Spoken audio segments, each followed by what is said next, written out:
Hello, this student convention registration tutorial focuses on the track judging feature. The track judging feature was created to aid in the management of the running events. The features include setting up heats and assigning runners to heats and the lanes, copying runners from one heat to another for final heat setup, a manual time entry, or using the export-import features to interface with the Sprint Timer app, printing heat reports to aid in the organizing of your event, and then sending the heat results straight to the registrar for processing the placings.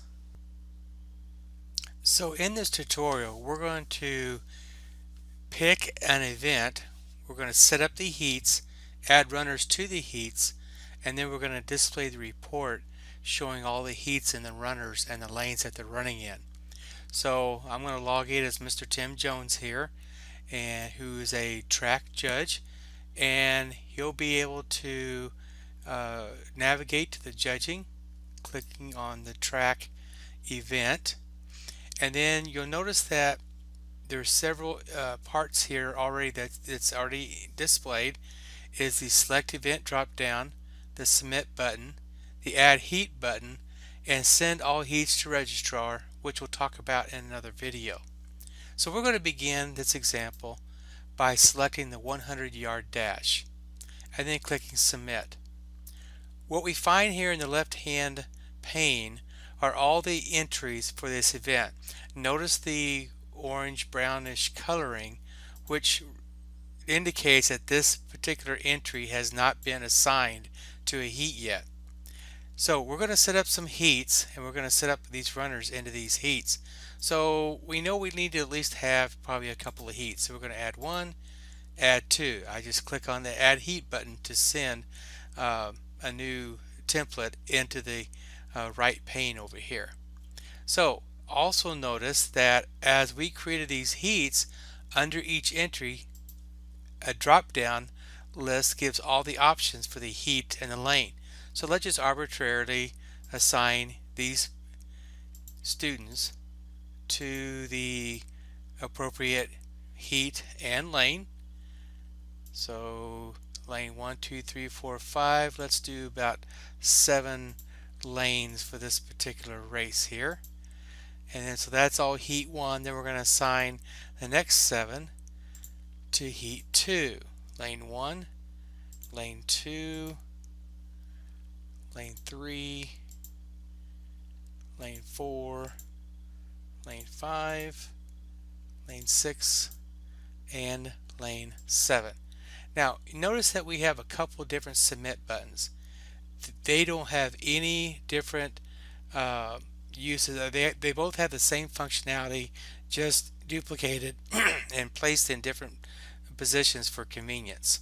So I'm going to click submit, and you notice that I loaded up 7 runners in each of the 2 heats, and the entries changed from the brownish to the green color to easily indicate what got assigned, and it also indicates out to the side what heat and what lane each of these were assigned to. Notice we got 3 more students that we need to put into a heat, so we just simply add another heat, and you'll see it displayed here at the bottom. And I'm going to throw a little curve in here a little bit, so we're going to assign heat 3 lane 1, lane 2, and then lane 3. Okay, as we submit, look what happened here. I have a blank here. So what happened? As I look at over here to see, as I assign these heat 3 lane 1, oh wait a minute, I accidentally assigned heat 2, and sure enough it kicked this student out of the heat and applied this student to that. They could easily be corrected by reassigning this student to the correct heat. So back to heat 3 lane 2, and I go ahead and assign this student back to heat 2 lane 2. I click submit, and everything is fixed. The heat and lane report can be found or be requested from the registrar From the registrar drop-down menu, click on reports, and the track heat report link is in the middle of the judges column here, towards the end of the judges column. By clicking on that, you'll see, going to print preview here,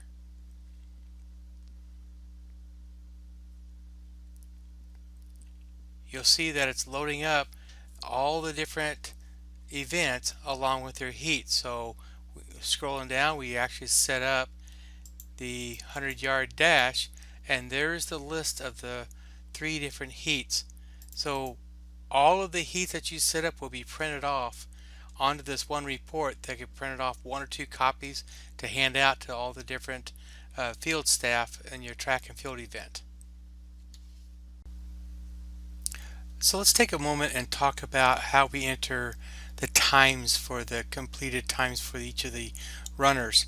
So there's 2 different ways. You have a manual entry, and then we'll talk about the export import feature here in just a minute. To manually enter times, we just simply are going to enter the times in each one of the runners slot here, and then just click to submit. So I have a list of times that we can put in here. So for instance, 14:57, and then we can tab down to get 15:17. These are just some pretty fast runners actually for this age of kids here.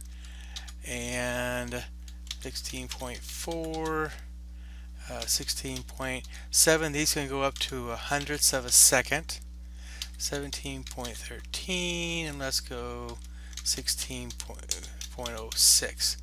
After we enter the times, then we're going to just click any one of the submit buttons to register those times, and the placings will automatically be established.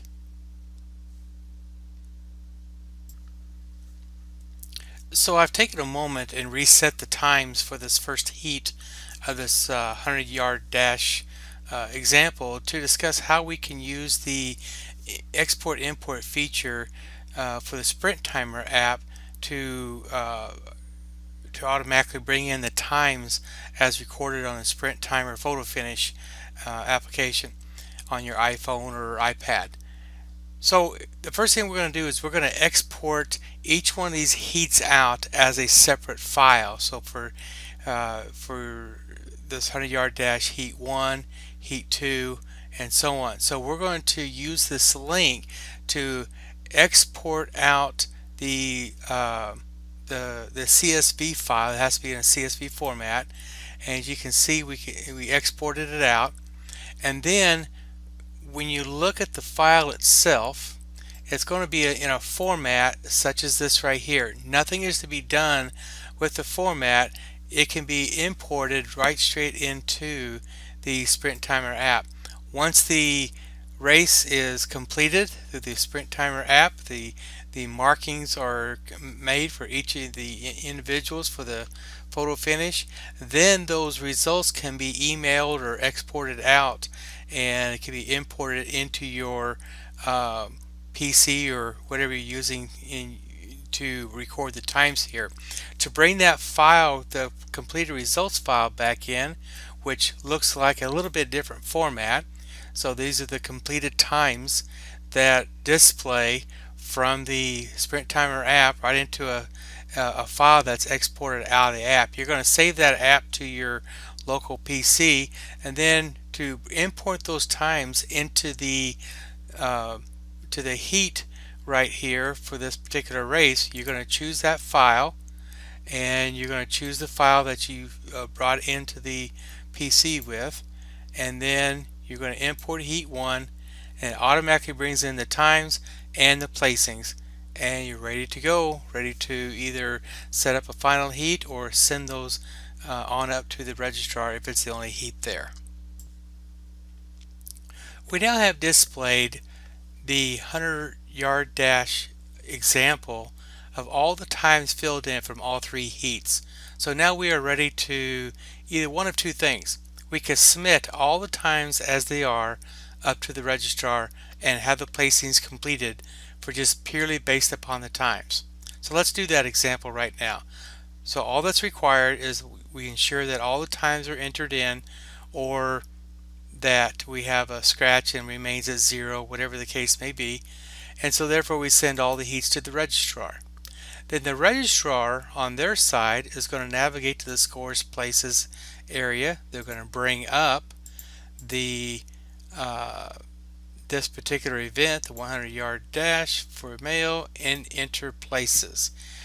Then they're going to see display places 1 through 17 of all the entries that have been placed against their times, not the placings on the individual heat, but just strictly against their times. Once that's validated and everything is okay, then the registrar will simply click Save Places and then lock the event to fully register the event, and it's ready to go. Okay, so that's one way. Let's unlock the event. Let's go back to the track feature 100-yard dash. Now let's say we want to instead create a final heat of only the top 6 places, and that's how we're going to do the placings. So the way we assign runners to the final is we go ahead and just first of all simply check the box that's labeled to final next to each of the final runners, each of the finalists. And so I've already predetermined which ones are the top 6 placings. So we have 4 from the first heat, 1 from the second heat, 1 from the third heat. Once we check those boxes, then we just simply click the Add Heat button. What that's going to do is add a final heat down here at the bottom. In this case, heat number 4. So let's go ahead and just put in some times here. And these fellows got a little tighter in their last heat, but we got one guy that was still feeling pretty good. Again, just some arbitrary numbers here. Okay, so we had the top 6 placings. We click to submit, and then these are placed just as they are right here. So let's only send this final heat to the registrar.